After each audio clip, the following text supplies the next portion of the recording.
The death toll from the flooding across the country has climbed to 93 after 10 more people lost their lives.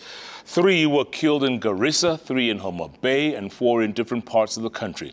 The loss of lives comes as the rains and the floods continue to cause massive destruction of property and infrastructure across nearly all counties. Our very own Brenda Wanga reports on the impact of the rains that continue to disrupt lives. From nearly all corners of the country, dark clouds have gathered, and relentlessly they release their heavy rains to the grounds, gathering into streams and rivers, and the floods that result from this heavy downpour have swept away lives and property. Guided only by flashlights, rescue boats scour the length and breadth of the flooded Madogo area in Tana River County. They're here to evacuate tens of residents caught unawares and marooned by the fast-rising waters. One by one, the families are rescued from their homes, some saving bits and pieces of their property. Relief evident as they escape what would have been a disaster. Lakini tukakwama kwa maji.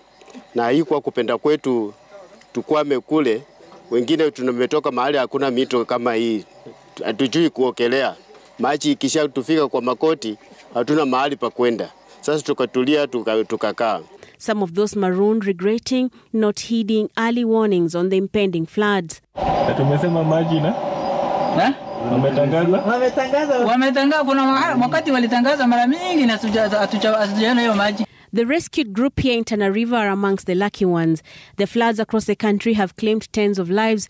The flooding now affecting 33 counties as of Sunday, according to Kenya Red Cross. The death toll from the devastating floods is fast approaching the 100 mark, with 10 people losing their lives on Sunday and 42 others still missing. 3 of the deaths were reported in Garissa, 3 in Homa Bay, 1 in Nairobi's Mathare, 1 in Bomet, and 1 in Kirinyaga, and yet another one in Makueni. 37,595 households have been affected, with nearly half that number displaced from their houses.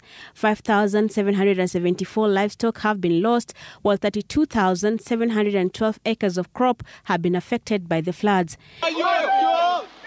In Suba, the rains fell heavily, causing River Lambwe to break its banks. The power of the floods sweeping away infrastructure and disrupting transport along the Homa Bay Mbita Road. Crossing the river now a game of wits and sheer determination, with warnings against such attempts being issued.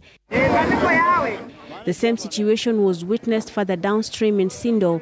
The flooded river burst its banks, sweeping anything and everything in its paths. Residents cut off from either side of the bridge with no movement possible. The floods swept away 3 people. Their bodies have been retrieved from the waters. River Lambwe has overflown its banks.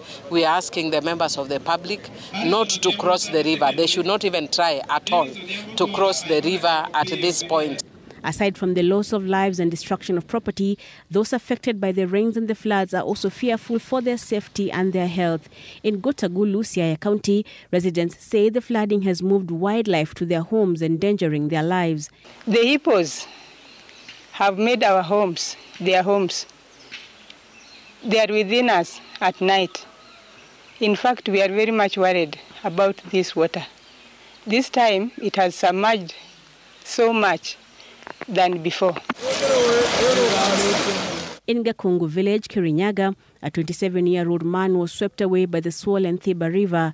Those who witnessed the tragedy unfold say the man was trying to cross the river when he was swept downstream. His death brings to 3 the total number of lives lost in the river during this rainy season. Efforts to retrieve his body hadn't been successful by the end of this evening. The rains are expected to continue, and the Meteorological Department is set to release a week's outlook on Monday. Brenda Wanga, Citizen TV.